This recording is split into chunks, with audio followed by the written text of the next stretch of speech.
As we wrap up Geek Obsession Month, I feel that I need to take this moment on Stone Takes On to tackle something that we purposely stayed away from, which is the world of comics. You see, in nerd culture, I don't think there's anything more volatile than comics. You love what you love, you defend what you love, nothing ever gets to change.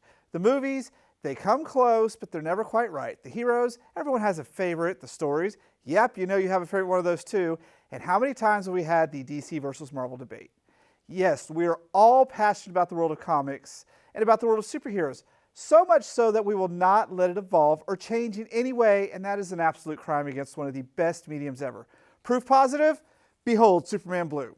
Yeah, I was probably one of the only people on the planet that thought this was a good idea. Why? Well, because it was time for a change. Not only did he look pretty cool, but it was developing into something new for Superman to explore both story-wise and just character-wise. But no, geeks the world over went crazy and DC eventually had to take Supes back to the good old days. And that was a crime, because you see, the world of comics is stuck in a place where they are so afraid of moving forward that they bow down to the fans like there's no other choice. And sometimes that can be okay.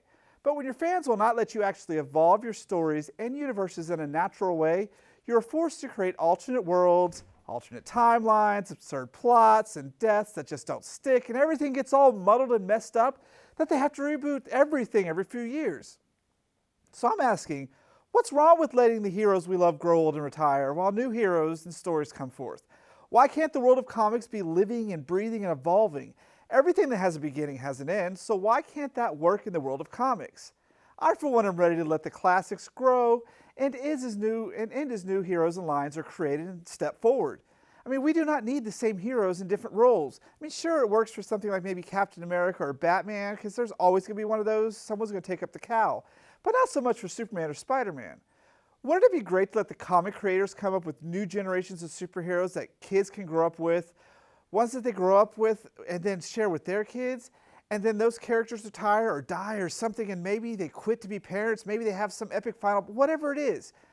What if a death in the comics would actually stick? I cannot tell you the last time there was a solid new hero created, and I think that is just sad.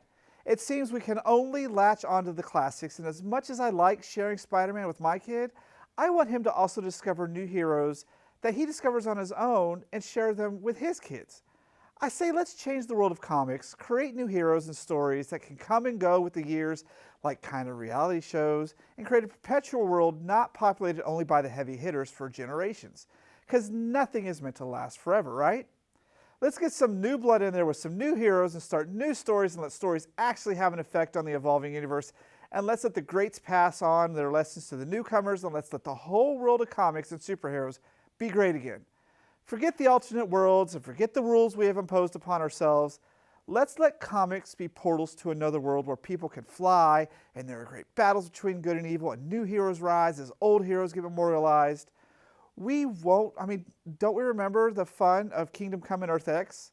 That was a completely new world and they were awesome, and that's what could be. That is our possible comics future, and I approve of it. Does that sound so bad? I know I, for one, am tired of reading the same old characters' stories, and I've been reading since I was a kid, so how about you? I want to know what you think about this Stone Takes On. Let me know in the comments when you see this online.